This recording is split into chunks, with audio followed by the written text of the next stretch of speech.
I don't think my logo is ever gonna wheel away. Hello again, everyone. Welcome to False Count Anywhere on the Rhode Island Broadcasting Network. Erik Dunn here from Bridgewater, Massachusetts. Hope everybody enjoyed the weekend. Unfortunately, if you're a Patriots fan, you probably didn't. I didn't. Ugh, that was ugly. Excuse me. But hey guys, we've got the usual SmackDown recap from last Friday, the Raw recap from Monday night. Some shockers beyond belief. WrestlePalooza, where the card currently stands there, with it being 10 days out. And a little bit of a funny article I found comparing favorite WWE superstars to NFL teams. Yeah, so I figured that would be kind of fun to give y'all. And yeah, don't worry, I'll give credit to this article too. Um, and then I'll also give like my thoughts, Eric's thoughts on the week in general. Look ahead to SmackDown on Friday, and we go from there. With that being said, you guys can find me Wednesdays at 5 on the following platforms: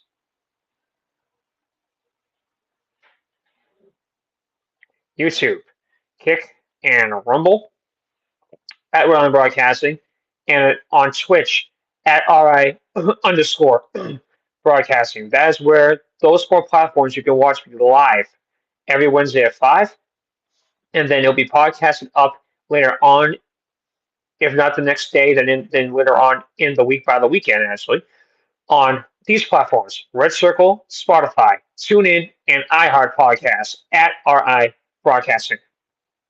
That is where you guys will also be able to find me when this show is off air. And then also, please follow us on the following social platforms: U42, Odyssey, Space Hay, MeWe, Blue Sky, TikTok, Parlor, and Patreon at RI Broadcasting. For those that want to help support us financially and be a member, you can also help to support us at this site at Rhode RhodeIslandBroadcasting.net is where you can help find us, be a supporting financial member, so you can be able to join the family. This broadcast is Falls Count Anywhere. It's the exclusive property of Erik Dunn Productions, where we go in Rhode Island Broadcasting for the use of our audience. Any publication, reuse, or redistribution by anyone is not prohibited and is given the express consent to be shared everywhere and is greatly appreciated.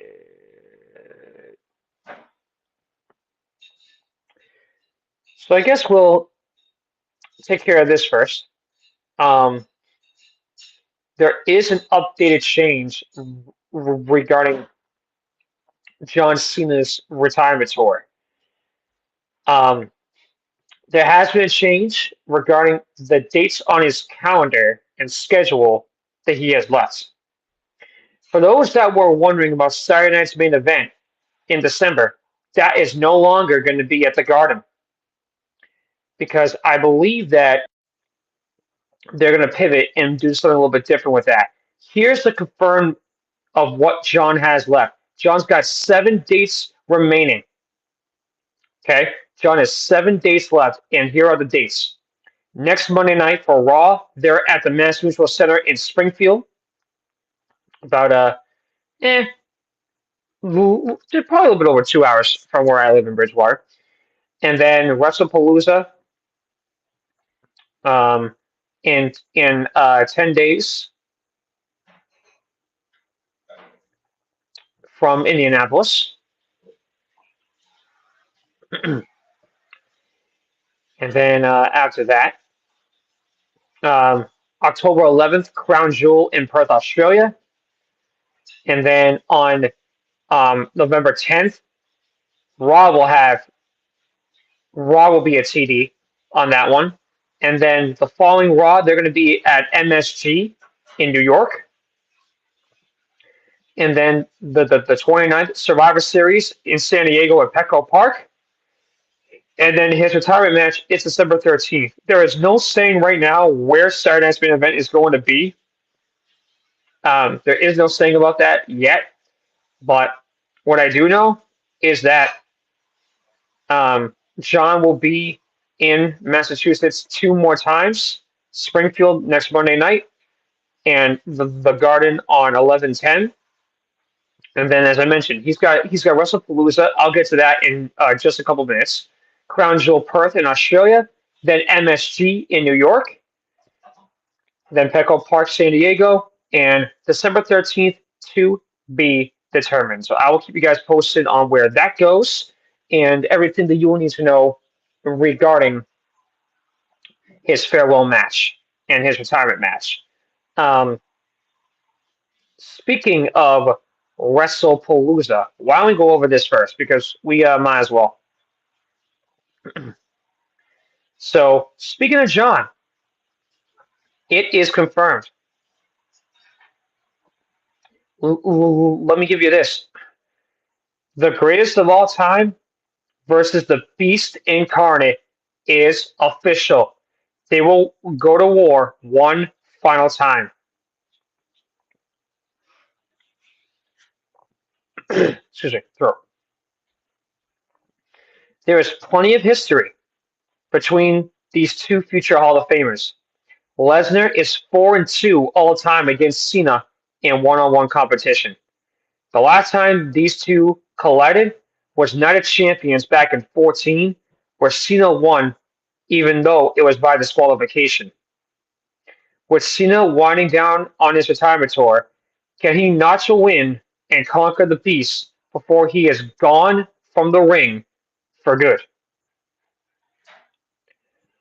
So next Wednesday, I'll have the full card. I will dissect it for you and give you my thoughts on the entire card in general and my predictions on that one.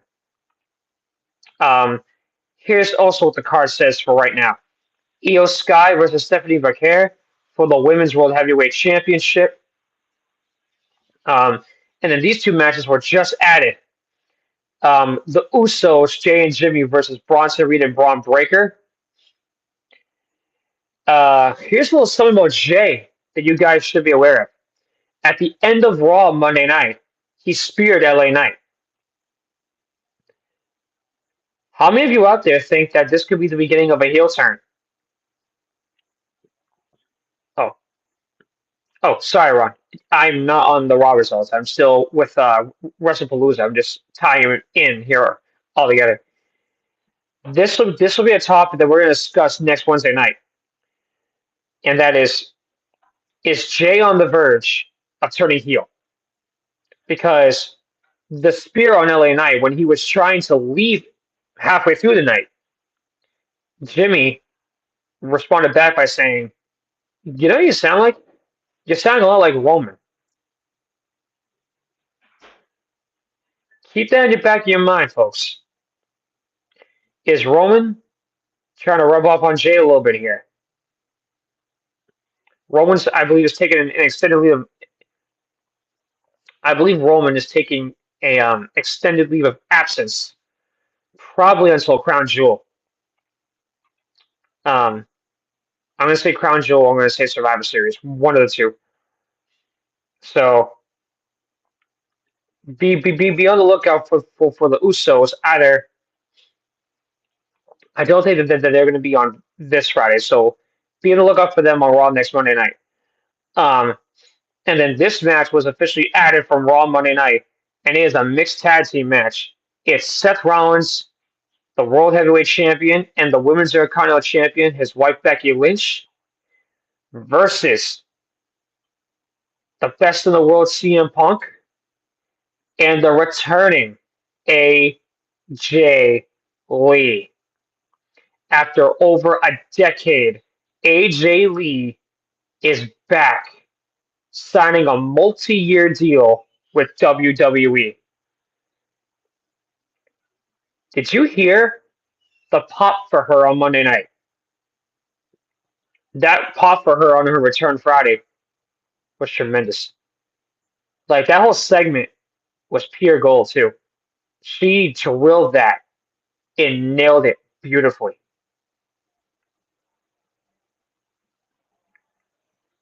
And my big thing with AJ is she was going through a lot of her mentally, obviously, and that took a lot of guts for her to cut that promo about mental health, especially for her, being vulnerable as it was, scared as it was. And personally, I think this is going to be, um, I think this is really going to be one hell of a match. I really do. I think this is going to be a awesome match. Um, that's WrestlePalooza for right now. But however, Ron just coming in saying say bye bye to Styles. Speaking of AJ, his contract expires in February. When Raw went to commercial, he came out and cut a promo, and I feel like he's stirring up a type of conspiracy, saying that somebody from the back doesn't want him here.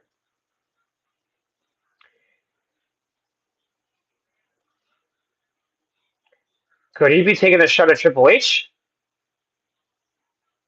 I don't know, but if anything, AJ's contract should be extended to WrestleMania if that's where he's going to retire. Because it sounds to me like he's not going to have a full calendar year next year. I think this will be it for him soon. But we are reaching the end of an era. John gone in December, AJ gone after WrestleMania next year. I mean, we are ending some eras here, and it's sad. It really is sad. Those are really the two main key points of Raw and SmackDown, in my opinion. There really was not anything else with that. Um, the only other thing was that John kicked off the show, and he gave Sami Zayn, the United States champion, an endorsement on SmackDown Friday night to allow him to use the U.S. Open Challenge, the U.S. Title Open Challenge that John always did a decade ago. And he gave John the first shot. Who came out and attacked him? Brock. Brock F5 Sami, then John, walked off and said, WrestlePalooza, I'll see you there, bitch. That was all she wrote. John and Brock, one last time. We will see what happens. So with that being said, let me now give you guys this. And Ron, could you also pull up this? You have a thing for it, Eric's thoughts. I don't know if you made a thing for Eric's thoughts.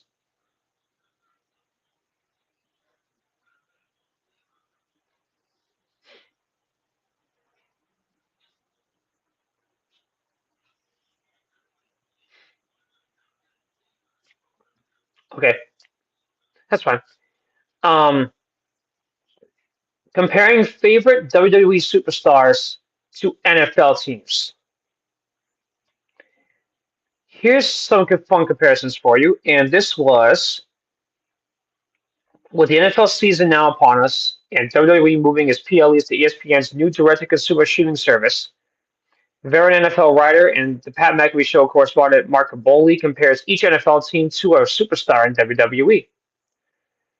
John Cena, Patriots. It's not that just Cena is from New England, but he's quite similar to the Pats organization as a whole. They have a record 6 Super Bowl titles. John has a record 17 career world championships. Both have spent a long time as the GOATs. CM Punk, the Bills. The Bills have been oh so close to winning it all recently, and in Punk's case, did win a title for all of 5 minutes. But lately, Buffalo and Punk have been stymied by a rival that keeps messing up their title dreams. For the Bills, it's the Chiefs. For Punk, it's Seth Rollins. Will 25 be the year both are conquered? Solo Sikoa, the Jets. With new coach Aaron Glenn and a big turnover of the roster, the Jets are akin to Sikoa, morphing from the bloodline to the MFT. Similar goals, but a different guy out front leading the way. Tiffany Stratton, the Dolphins. The Dolphins and Tippy have all the talent in the world and the glitz and glamour to go along with it. And even though they have enjoyed success, there's even more to unlock. Um, Randy Orton, the Steelers. The Steelers have one of the oldest rosters in the NFL this year, but age is just a number. Orton is still performing at a high level, just like Aaron Rodgers, Jalen Ramsey, TJ Watt, and Cam Hayward. They both have history, integrity, strength, and a family tree in the business. Most importantly, you just never know when their next strike might come, but it will. This one was interesting. Roman Reigns and the Dolphins. Sorry, Roman Reigns and the Ravens. Roman has long been the alpha dog no one wants to mess with. He can beat an opponent in so many ways, sort of like the Ravens. With a combination of Lamar Jackson and Derrick Henry, it's no longer wonder why Reigns has been dominant as he's been. Um, Miz in Cleveland, that's obvious.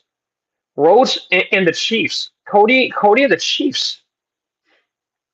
Rhodes is the face of WWE. The Chiefs are the face of the NFL. You can't mention either sport without first bringing up those two powerhouses. Okay, that's fair.